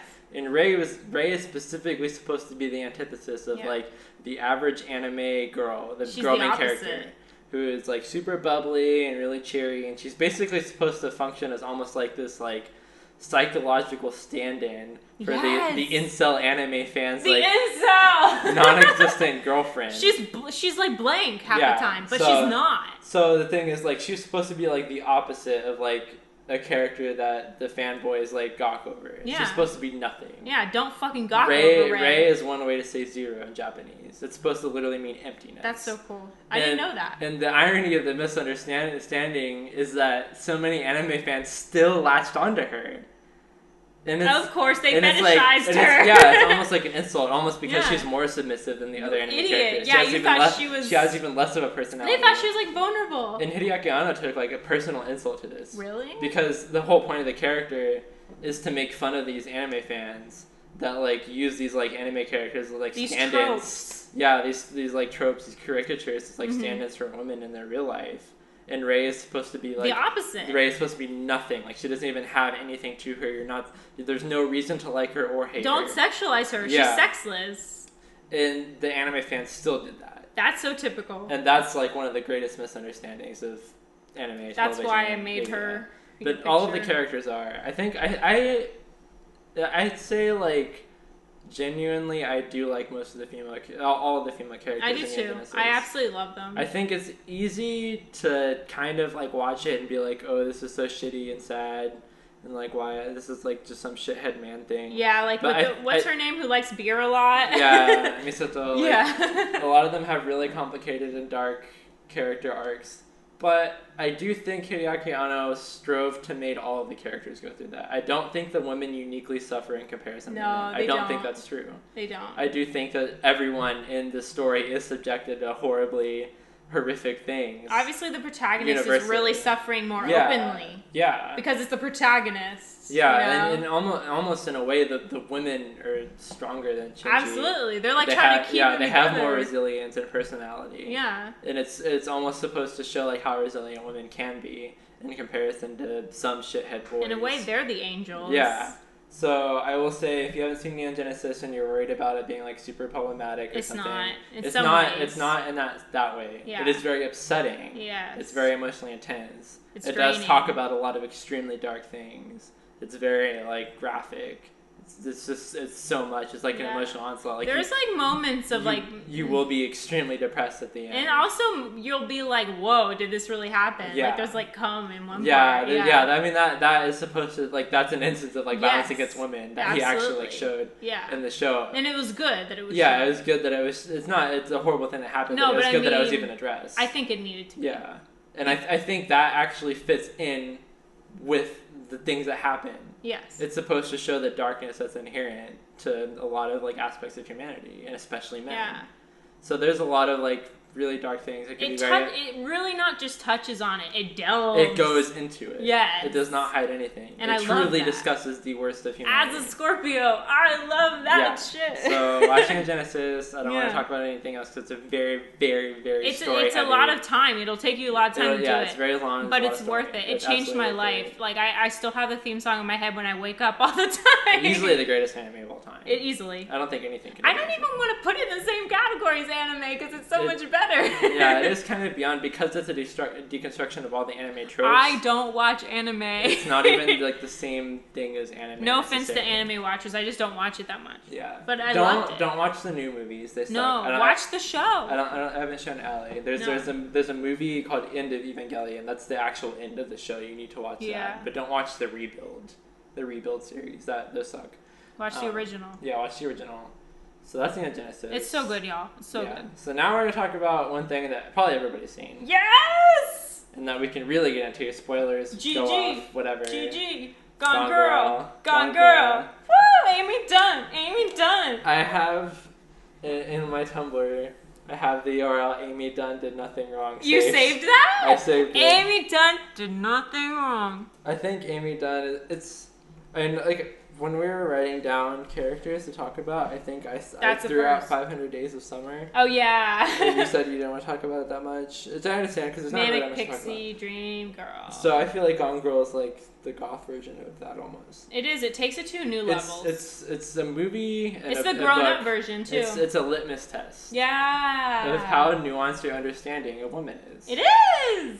That's how right. much do you know about women? Like how much are you invested in the narrative? If you think Amy Dunne is horrible, then you don't know anything about women. Yeah, and it's just the same thing as 500 Days of Summer. If you side with Joseph Gordon-Levitt, you're a misogynist. Exactly. And it's not to say that like Amy Dunne necessarily didn't do horrible things. Like she obviously murdered somebody. She was driven to it. But she was driven to it for so many reasons. And it started in her childhood. Yeah. I mean, her parents made her to be lesser than a fictional character, first of all. Yeah. There's so many things that are built. Not to say that she wasn't privileged, okay? Yeah, she was definitely privileged. Obviously. But I mean, she was still treated like lesser than a fictional character. Her parents made her to be a commodity. And there's almost the implication that her parents didn't necessarily want to help her. No, they wanted to make it so she almost because she didn't live up to this expectation of this fictional character. They made her feel lesser her whole life. And then she grew up dating and still talking about it. Yeah. She couldn't let it go. Yeah. And that's horrible for anyone. They kept on drawing her into it. Yeah, like she was literally she was a grown-ass woman having to be drawn into the shit when she was trying to date.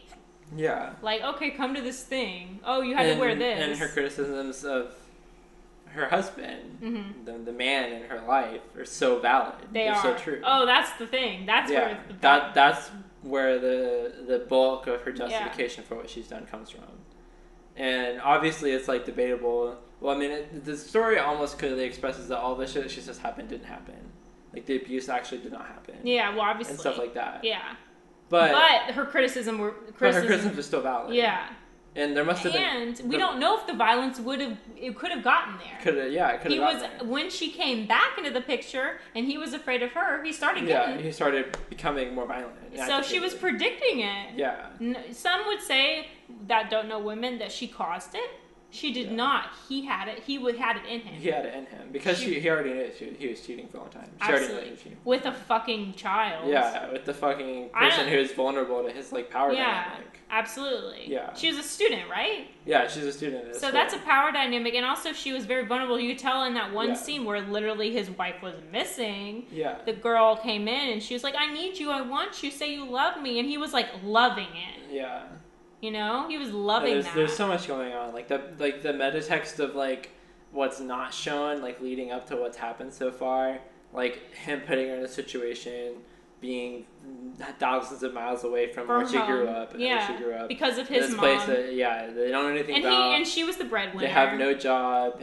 She was paying for everything. For his bar that he opened. Out of what little money she had left from her parents' like trust fund or whatever. But she believed in love, and they were struggling for love, whatever. She really wanted it to work. Yeah. But really, he was honestly being an asshole. And she talks about like obviously the cool girl monologue. She's talking about obviously our prayers that we say every night. The cool girl. But she's debasing herself for this man's love. And she's aware of that. And she's aware of it. Yes. And everything that she does is a result of her feeling so debased, for her feeling so neglected, misunderstood, disrespected, that even though the man she goes to murder is her violent stalker.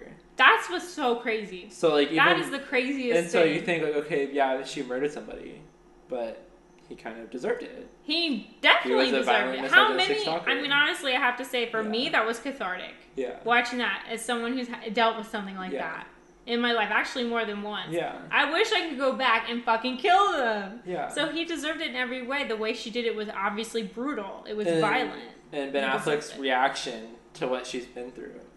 Him being so like aghast that she would dare to come up with this whole scheme, and she's obviously been around all these terrible men. Yeah. I think one of the most ambiguous and darkest scenes is when he goes to meet the guy that she accused of raping him, and the guy's like, "Oh, I never done anything, blah blah blah," and it's like that's one scene, one of the only scenes in the movie that is actually left. Wasn't that the guy who was on that show I watched? He was on some show or something. That show I watched. Which show? *Halt and Catch Fire*. Oh yeah. Is that the scene you're talking about? Where they're in the bar? Yeah, *Halt he's in and the Catch bar. Fire*? He like goes and travels. Sorry, that's an obscure reference. Yeah. So. Yeah, and he's obviously a creep. He's obviously, there's something a little off. Obviously. But that's one of the only things in the movie it leaves completely up to interpretation. Yes, but he's a creep. And I think the metatext of having something that's left up to interpretation where nothing else in the movie necessarily is, kind of hints at the fact that, okay, maybe he did do something really fucked up. Yeah, it makes you feel like, at first you're watching it, you're like, oh, maybe he's fine. And so all of this is building he's not. that there's a pattern of these shitty men in her life. From stalkers to possible rapists, or at least people who have used some kind of sexual coercion. And you do realize that the reason she attracts them is because of her parents making her feel like she's lesser. But anyway, that's up to interpretation too. Yeah.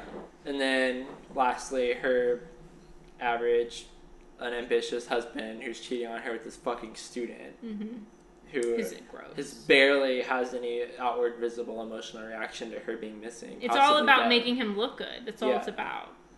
So I think there's so many aspects to this movie, and I think not to say that endless layers. Not to say that almost everybody who agrees with us agrees that Amy Dunne is like, we understand her, we know that what she did. I mean, obviously, maybe not everyone's glorifying her. Yeah, what she did is not necessarily wrong. But I feel like there are a lot of people who do think, oh, she's crazy. Oh, this movie. That's the problem. Or in some like weird liberal take that the movie itself is misogynistic. I remember that. I think that's a very strange. I think they were misinterpreting the cool girl. That's a very strange interpretation. I remember that when I first watched it. I remember it was like 2015 or I feel like you have to be on some real ideology juice to think yeah. They were like, the cool girl quote was making you really like don't have a good understanding of like David Fincher. Or like what they obviously haven't seen any of his other like Girl with the Dragon Tattoo. Let's have a weird interpretation of the movie to think that. I can't honestly think of it like, unless you're just so. The only way I can imagine you think that is if you're so predisposed to siding with the man that you think that like, oh well, this movie's obviously just making out the woman to be the villain because she's a woman and he's a man. Like that's not. Did you really watch it? But then it's like, okay, at that point you might as well just like maybe say you hate both of them or something. At least. So why? Yeah. I feel like you have to be a very strange place in what you think about things. Well, liberals tend to be like that. They tend to be like that. Yeah. So I find that interpretation very strange. Or that I remember it though. Yeah, or that she's just outright evil. Yeah. Which I don't think she necessarily is. But the author specifically said the whole point of that story is to delve into what evil women can exist. Or that women with ambiguous motives and ambiguous actions can exist, just as men. We allow men so much ambiguity. We do, even down to their song lyrics. But women have to be assigned to amazing, perfect angels or fucking disgusting... Whores, sluts. Unapproachable horrors. Yeah, or evil. Yeah. There's no in-between, whereas men are allowed to be ambiguous and in-between. Yeah. Or they're even valorized in the face of horrible things they've done, like fucking John McCain. Oh my god, yeah. He blew up light bulb factories. Oh, but he's a veteran. He's a veteran. Oh, he suffered. He's a veteran of blowing up thousands and thousands of fucking innocent civilians. That's what he's a veteran of. And it's the same thing where the husband is allowed to be given ambiguity when he's already been preying on power imbalances, forcing his wife to foot the bill for all of his mediocrity. But look at all the people he has on his side, even in the end. Yeah, and even in the end. He's got the lawyer, he's got his twin. Yeah. Everyone's like, oh my god, she's so evil, what are you going to do? The fact that there's even a lawyer that specializes in defending men against fucking murdering their wives. That's so typical though, isn't it? That's such a typical thing. Yeah. So I think there's so much going on in that movie. Yeah. And absolutely, I'm mad that I still haven't watched Sharp Objects yet, but I know it's going to be the same thing. I know there's a huge element of trauma that shapes women in that show. Childhood trauma, mother-daughter trauma, etc., even though I haven't seen it. And that is something that men are allowed to have. Yeah. They're allowed to take their trauma and make it into art. Whereas when women try to do that, it's considered kind of silly. It's considered a joke. Yeah. So it's something that I really, really like. Or they're vilified for it. Yeah. Yeah. I mean, from the get-go, women who were suffering and who were dealing with trauma in marriage were considered, they were taken to the doctor and, like, literally doctors, like, sticking dildos up, saying, or giving them fucking lobotomies. Right? Oh, women are just sex crazed. Yeah. Right? Women have never been allowed to suffer, ever. Yeah. And men have been. And I think the saddest thing was when the author said that she couldn't even imagine the reaction of people thinking that she was a misogynist. I know! That's so sad. That's I know. like depressing. For this author to not imagine it and it to happen. For that to happen. That's like has to be crushing, soul crushing as an author. Because I like write. And I can't even imagine someone misinterpreting. For your works to be so misinterpreted. Yeah. I mean, obviously you think it as an author. Maybe someone will skew it, but you want to hope that people are better than that. Yeah. But obviously they're not. Yeah, they're not. So anyway, yes, Amy Dunne is our probably star misunderstood character. Star misunderstood character. And the cool girl monologue. Yeah, read the cool girl, watch the cool girl. We wake up every day and we remember these words. Yeah. For the rest of our lives. Put it on my epitaph, bitch, please. We need to remember this and immortalize it. And you know what? It will always be this way. And if you agree, we love you. Yeah. If you don't, go away. So the last one in the end of the podcast. Oh, yes. Bates Motel. Bates Motel. Probably one of our favorite television Norma shows. and Norman. I would say it's probably our favorite TV show. Right? I think it made us laugh. It made us cry. It brought us closer together. My favorite TV show that's like finished. It is our favorite TV show that has been done and over with. Yeah. And I've watched it. We haven't finished Boardwalk Motel yet. Boardwalk Empire. Boardwalk Empire. They're both so similar. And they're like how they're so good at the era that they capture. Yeah. Boardwalk Empire. Sorry, guys. We've had a lot of beer. I got you all confused. Thanks. Boardwalk Empire is another show that is finished, but we love it. And then, we haven't seen the end of it. And then Hannibal obviously is one of our favorites. That's not finished. So but anyway, Bates Motel is finished, and we have finished it. And it is a show that we literally already want to rewatch because there's so many ways that Norma is like so misinterpreted. So many ways. I mean, you obviously think she's the whole reason behind everything. Her character is so nuanced. It's so subtle. Yeah. It's genuinely handled with so much subtlety and care. We call her Virgo. Yeah, because she reminds me so much of my mother. Yeah, she even looks like your mom. She even looks like very Flamingo. In so many ways, you're like, Virgo! It looks like my mom when she was about like around like It really does. 35. Like her face, Norma's face, Vera. The hair color. And we would even read interviews with Vera, the actress for Norma Bates, and like she'd be I used astrology. Yeah, she talks about her astrological interpretation of Norma. But she didn't say what sign she thought Norma was. She totally knows Norma's a Virgo. Yeah, she knows. Anyway, Norma is like a character who you almost feel like she's gone through such abuse. I mean, even the first episode, I think. Yeah, the first episode's it shows a brutal. It's pretty graphic. I mean, it shows the brutality against her and how it sets it up. So we'll say spoilers, but also if you want to watch the show, just know that there's like a lot of. It's really triggering. Graphic stuff, murder from the first episode. Bunch of bad stuff. If you're into that, go on. But I will say that it's not like grimdark or anything. It's not like unnecessarily brutal. It just shows the realities of like what some families go through. It's very fast paced, the show, so that you're Sometimes never. It's funny. It is funny, like that's the thing. Like even Norman, even as this weird, like even in the original movie, and this is what I love so much about the show. It takes from the original actual mannerisms of the original Norman Bates and spins it into almost like a quirky character, but it's not cheesy. It's one of those adaptations that like truly takes the source material and makes it better. Adds so much to it. Yeah. I mean, obviously, like the movie's only 2 hours, and the show's like, however many, like 50 hours. But God, but it really fleshes it out to like such a perfect amount. Even to the last. I mean, even when Rihanna got on the show was playing Marion. Yeah. I mean, every single fucking character is flawless. Yeah. I honestly have no negative things to say about it. It's probably my favorite show of all time, and I used to always say that like, I don't know, like Buffy was my favorite show, but honestly, this show is so well done. And I think Norma is really the heart and the soul of the show. She is. Like, without her, the show would be soulless. I'd be missing so much. Yeah, because she's the reason they get into so much shit. And a lot of like the Gone Girl way. She's kind of supposed to be like the catalyst character, the catalyst for a lot of what happens. Yes. But she's still a human. She is. She She suffered. makes mistakes. She has blind spots. She has to deal with such trauma. The episodes when her brother comes back. Was Caleb? Caleb. I mean, we don't want to give too many spoilers, but she's got to deal with not only past trauma from her childhood, but when ongoing trauma by reliving it. So you see it. The show. Honestly, I think something that I love about it is it really shows a character who gets into sticky situations, because of not only past trauma, because it goes into flashbacks really well, but ongoing trauma when you're actually having to relive it through seeing it again. Like these people who gave you this trauma are back into your life. So you can't even blame her for getting into the shit she gets into, because she's put in these horrible positions like a rock in a hard place. Yeah. her son, who's her everything, because he's the one rock in her life who has been there for her, like it's her child. Yeah. You know, when everyone else has done things to hurt her or literally like take her body and soul and make it a cage. Yeah. Her son was there and doing nothing wrong. Yeah. And he has kind of had to ride the wave, the horrible, treacherous, stormy wave of her life. Yeah. So you can't blame him for doing the things he does, but more than anything, I can't ever hate her. She does things that make you really angry and want to shake her, but at the same time, I can't ever blame her. Yeah. Ever. And that's why she is similar to Amy Dunne. Yeah, it covers, like, her character covers It's so like much. if Amy Dunne had a child. Yeah.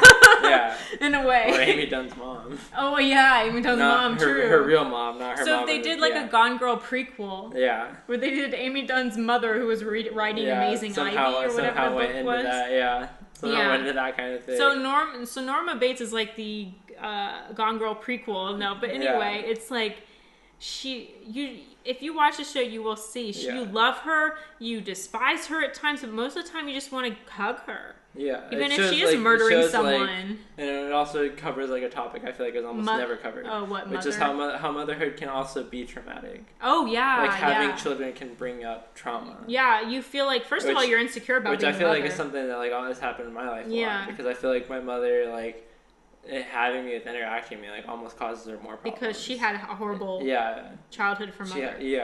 Because she has such a bad relationship with her family. So it brings you back to... So it brings up all these like fears and insecurities. Yeah. It's like, am I being a good mother? Am I putting my child through what I went through? Yeah.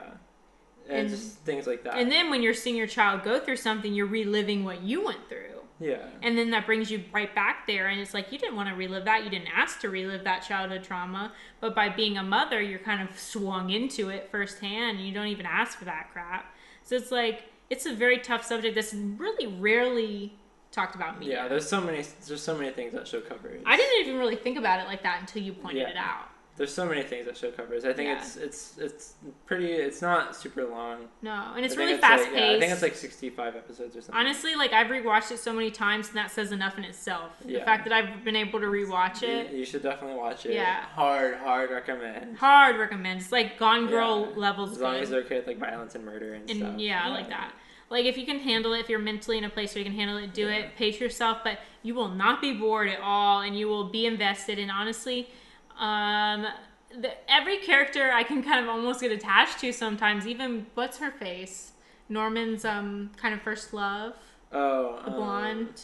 Oh, yeah. Every female character in that show especially has someone she once brought into it. Every female, you just become attached. And Norman, even his acting is amazing. I don't even understand why he went from being in that show to being in that doctor. Awful. Yeah. His acting is absolutely phenomenal. It's like he was studying the original. Yeah, he's studying the original, but he also brings because the character is so much younger now. Yeah. Because he starts. Freddie. It's cool because it's also one of the few shows that shows like actual literal like progression in the ages of the characters. Yeah. He starts off in high school, and then by the time at the end of the show, he's not in high school anymore. Like he's an adult. Yes. And it actually shows like year by year. And it shows how awkward he is as an adult. Like how he didn't even know how to be an adult. He didn't even. You can see kind of some ways he has progressed and some ways he hasn't. Yeah.